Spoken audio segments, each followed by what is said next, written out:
Hej Katja, du må undskylde, jeg har været lidt tid om at svare rigtigt på det her med lyd i forbindelse med fronter. Jeg synes, det er rigtig spændende, at I vil bruge lyd i forbindelse med det, I vil. Og det er selvfølgelig meget relevant, når det handler om musik, og det handler om analyse af det her. Fronter er ikke specielt velegnet til at lægge lyd ind i. Det er der sådan set ikke så mange webbaserede systemer, der er. De er alle sammen ganske gode til video, men lige så snart vi nærmer os noget med lyd, så er det ikke så mange rigtig gode muligheder. Men jeg har forsket lidt i det og fundet et par forskellige muligheder, og den jeg vil vise her er måske den, der giver mest mening. Hvad ved jeg? Det må du så afgøre. Det tager udgangspunkt i, at I bruger Google Chrome. Det gør det hele meget nemmere. Man kunne selvfølgelig godt bruge Firefox, eller for den sags skyld Internet Explorer.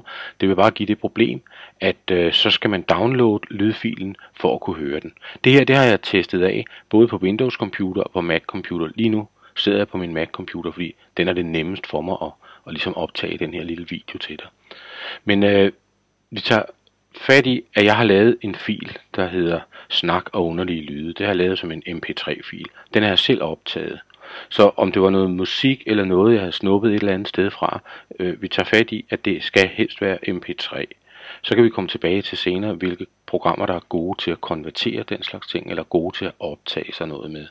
Men nu har jeg altså en fil, som hedder snak og underlige lyde. Den er lavet som mp3. Jeg er inde i fronter, som du kan se, og jeg har et rum her, som hedder PS eksempel. Det er sådan et rum, jeg har lavet til mig selv, som jeg kan lege med. Jeg går ind i arkivet, og her skal vi ikke bare tage fat i 5. semester og så bruge det. Det gør vi lige. Der er ingenting herinde.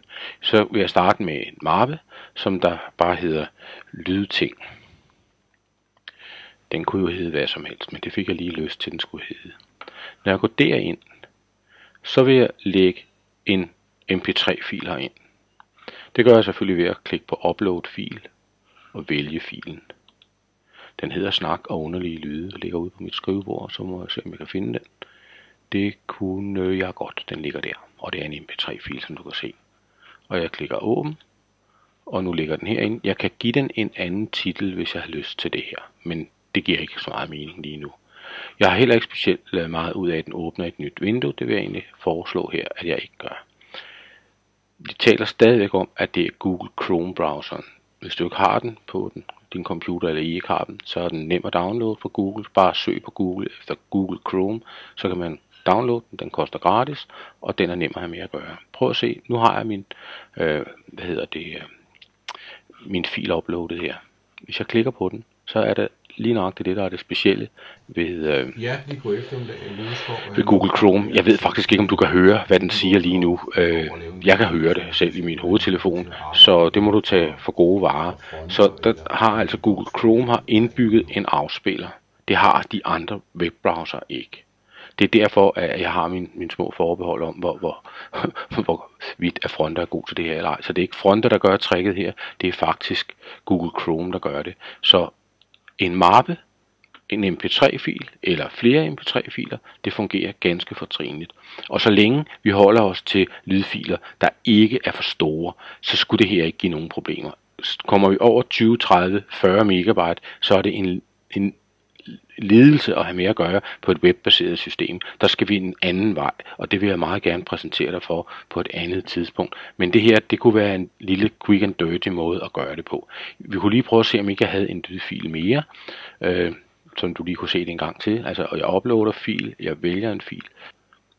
Ja, her, der har jeg lige fundet et par ting, noget god gammel irsk musik, og jeg åbner der, og så fjerner jeg lige den der. Den synes jeg ikke der er nogen grund til at have. Og jeg siger gem, og så får jeg uploadet min fil. Og det her, det går meget stærkt, og det gør det selvfølgelig, fordi jeg har en lynhurtig internetforbindelse, jeg sidder nede på arbejde. Så nu har jeg så irsk musik i ørerne. Og jeg er lidt usikker på, om du kan høre det, men ellers så tager vi det om igen. Håber det kunne give lidt forklaring for dig. Det vil så bare være et spørgsmål om, hvis det er nogle grupper, så organiserer jeg bare inde i fronter i nogle mapper, som hedder gruppernes navne. Ja, det var det.